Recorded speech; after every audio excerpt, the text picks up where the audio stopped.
Bapak sekalian, saya hormati para habaib, para alim ulama.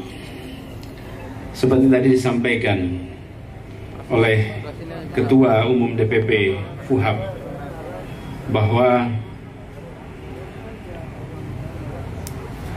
kantor yang selama ini dipakai sebagai sekretariat amatlah mungil, tetapi yang diwadahi amatlah besar. Siapa? Para habaib, para alim ulama yang selama ini menjadi pilar bagi umat dan juga penjaga di Jakarta. Karena itu kita kemudian sama-sama ikhtiarkan, dan alhamdulillah tempat yang dipilih adalah tempat yang insya Allah sangat strategis di Jakarta dan di Indonesia ini. Bapak-Ibu sekalian, lokasinya, titik ini kalau diambil peta, diambil titik sebaliknya, itu namanya sekretariat ASEAN. Di balik sana sekretariat ASEAN tuh. Jadi kalau ditanya di mana Kebuab, di ibu kota Jakarta dan di ibu kota ASEAN. Di sini tempatnya. Karena memang Jakarta itu ibu kotanya Indonesia dan ibu kotanya ASEAN. Kalau dilihat, kita tentu tidak melihat lokasi semata-mata soal harga, tapi saya ingin sampaikan, kantor-kantor organisasi Islam terlalu banyak yang berada di pinggir-pinggir. Dan hari ini kantor FUHAP ada di tempat salah satu paling sentral di Jakarta. Sentralnya lokasi, insya Allah mencerminkan sentralnya peran. Insya Allah mencerminkan besarnya dampak bagi umat, bagi masyarakat. Ini adalah tanggung jawab yang tidak kecil, tapi insya Allah tanggung jawab yang ringan untuk para ahli habaib, para alim ulama. Jadi kami merasa bersyukur sekali, dan dalam waktu yang singkat, relatif singkat, tempat ini sudah berubah. Tempat ini sudah menjadi tempat yang representatif untuk para habaib dan para alim ulama untuk berada di sini. Saya perlu sampaikan, ada satu orang yang berjasa menyiapkan ini, karena tanpa dia mengerjakan akan jadi.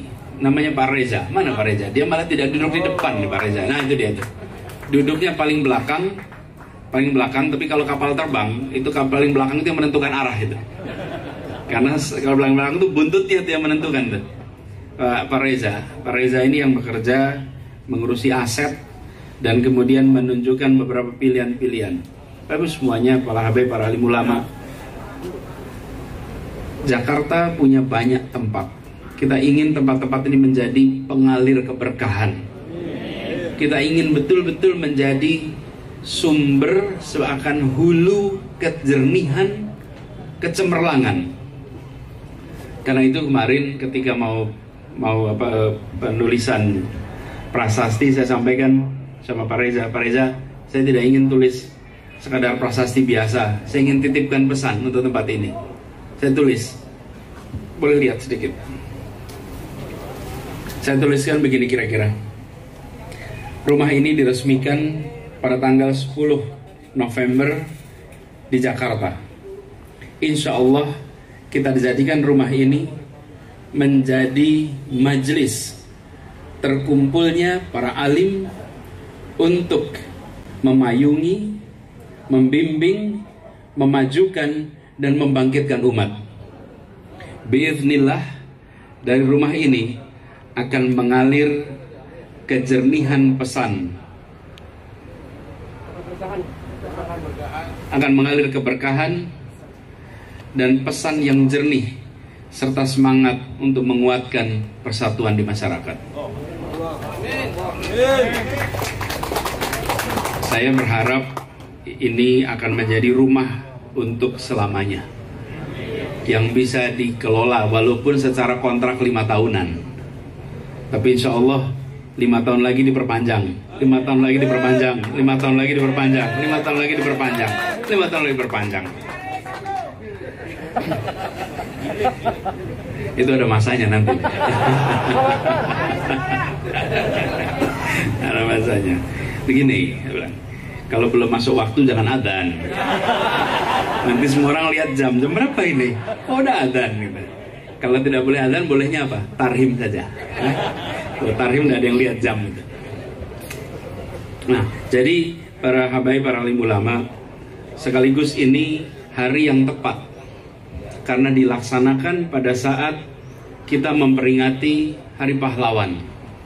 Tadi pagi bersama dengan Bamus Betawi kita ziarah di makam Muhammad Husni Tamrin, pahlawan dari Betawi, pahlawan yang namanya diabadikan di poros utama ibu kota Jakarta.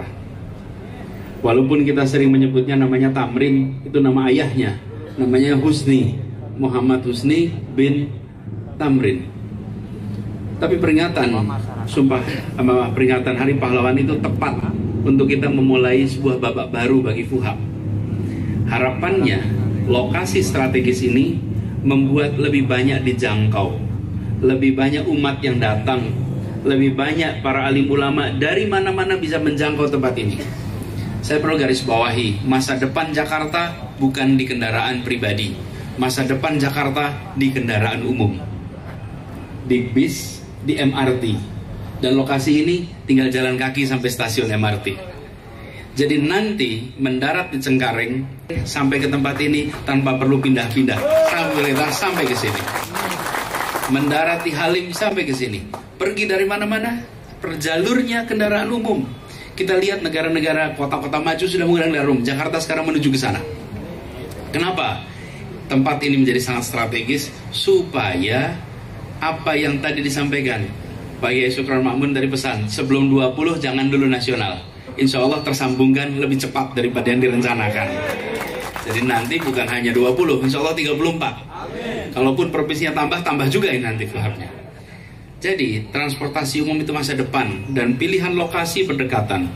Para habaib, para ilmu ulama yang saya hormati, saya ingin sampaikan dalam kesempatan ini titip kenapa kendaraan umum dibangun di Jakarta. Di Jakarta ini tanpa kita sadari kita ini terpisah-pisah. Yang memisahkan kita apa? Alat transportasi.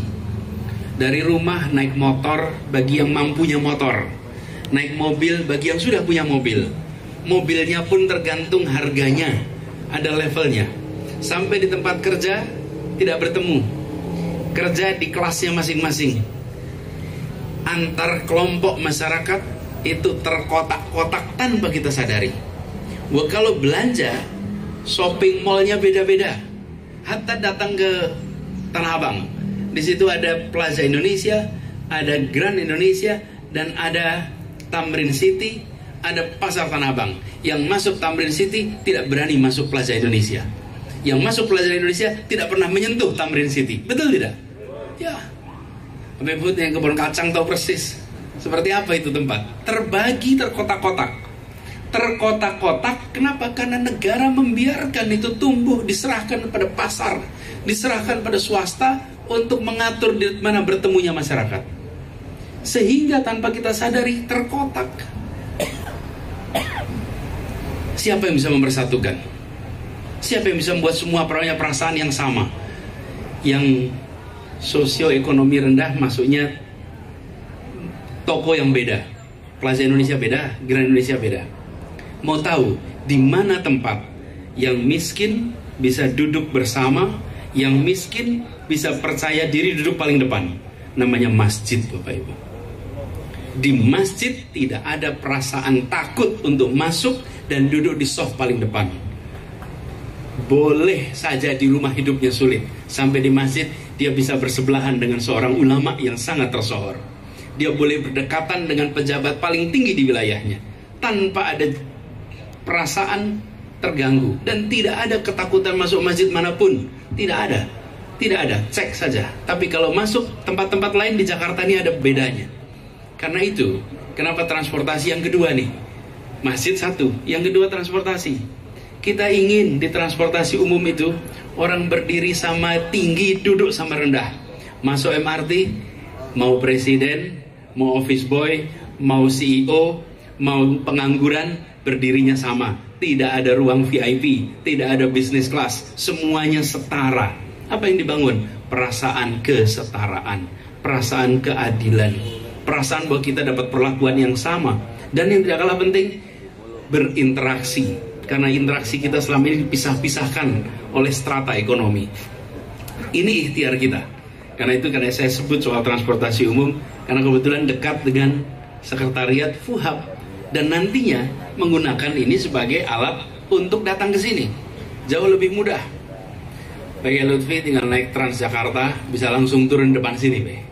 Dari Kebayoran Lama datang ke sini gampang betul. Jadi sekalian para ulama, kita akan ketemu dengan Jakarta yang berubah, dan lokasi ini tidak akan tertinggal dalam perubahan itu. Justru ini menjadi bagian dari masa depan wajah kota Jakarta. Insya Allah ini diberikan kemudahan sehingga bisa tuntas dalam waktu yang lebih cepat dari yang direncanakan. Para habaib, para alim ulama yang saya hormati, mari kita sama-sama jaga tempat ini. Mari kita jaga bukan hanya fisiknya, tapi kemuliaannya dan kegiatannya. Insya Allah kami terus akan dukung kegiatan-kegiatannya di FUHAP, dan menjadi seperti yang tadi disampaikan, ini benar-benar sentral, magnet tempat semuanya bisa berkumpul, bersilaturahmi. Terima kasih, kurang lebih mohon dimaafkan. Wallahu muwaffiq ila aqwamit thoriq. Assalamualaikum warahmatullahi wabarakatuh.